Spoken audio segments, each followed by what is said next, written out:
Hey, this is Anthony with RevZilla TV, where you can watch, decide, and ride. Welcome to our detailed breakdown of the new HJC IS-17 helmet, available at RevZilla.com. So the HJC IS-17 is the successor to the IS-16. And whenever you see IS in the HJC family, it means internal sun visor. You can see it very clearly here. As I open up my face shield, my sun visor comes down from the top, and the switch is on top of the helmet. Again, that's the claim to fame here. You're looking at a DOT helmet, polycarb, which means it's a little bit heavier, sub $200. But if we look at the helmet, a lot of changes over last year's model. It's really a different helmet from the ground up. Now, as I dive into that, let's quickly talk about fit, and then I'm going to walk you through the nuances that changes the rest of the helmet. The fit on the HJC IS-17 is no different than most of the fit on the other HJC helmets. It's going to be round to neutral, meaning that someone with my shape head, which is a bit more intermediate oval, might not have the best experience. Keep that in mind. It's a typical HJC fit. We see it pretty consistently across the board. Now, as always, we're going to ship for free if you have any issues. Now, as you continue your journey, love for you to click right here, subscribe to us at RevZilla TV. Love to hear your comments, your feedback, your gut reactions. So let's start from the outside and work our way in. Looking at the shell, completely redesigned. Remember, it's polycarb. It's going to be about 3.5 pounds, just over 3.5 pounds in a medium, but they have done a good job of redesigning the helmet, and what that's going to do is make it more aerodynamic. It's going to be more comfortable and stable at speed, and we went out and rode with it, and we liked the ventilation. We felt that it is an increase in ventilation over the previous IS-16 model. So that's a nice touch, and you can see here on the graphic, comes in a bunch of graphics, comes in a bunch of solids. You see how this ties in here.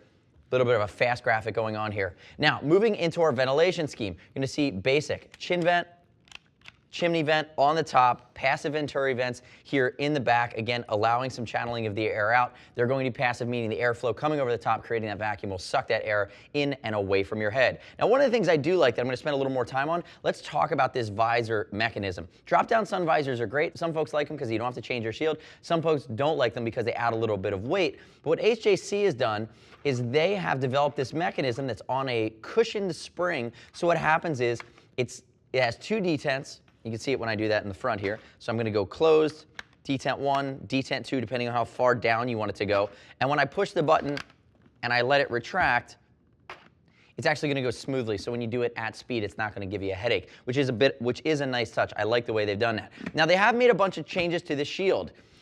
And if we look at the shield, still going to be a quick change mechanism, but now they've stolen that center locking mechanism off their Alpha series, which are doing it, giving riders the flexibility to use either hand. And you'll notice here, on this shield, it's now a pin lock ready, a pin lock max vision shield, meaning that a normal pin lock typically is in the middle. Max vision almost uses the entire shield, and what that does is it allows you to separately purchase a pin lock lens that goes in the shield. And actually, I'm going to pop it off really quickly and show you how easy this is.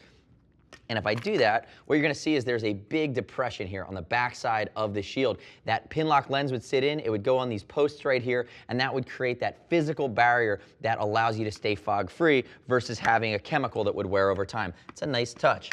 Now, we did ride in it, and we spent the time, and we liked a little bit of nitpicking. We liked the idea of what they've done here. We wish there would have been a chin curtain, and we wish that the drop-down sun visor was a little bit darker, but again, that's personal preference, and you can always swap those bad boys out. Now, as I flip it on its side, I'm going to grab my donut. Let me take you through the guts. The guts are basic.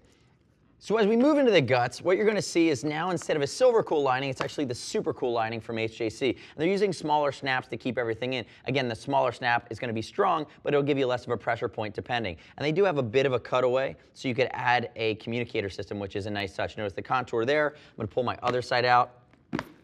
Ties in with the neck roll nicely. Again, we see Silver Cool being antibacterial. Super Cool seems to be a new one from HJC. I haven't seen it anywhere else. We know that it's wicking, but I'm wondering if it's diminished antimicrobial properties. I guess HJC is going to have to comment on that.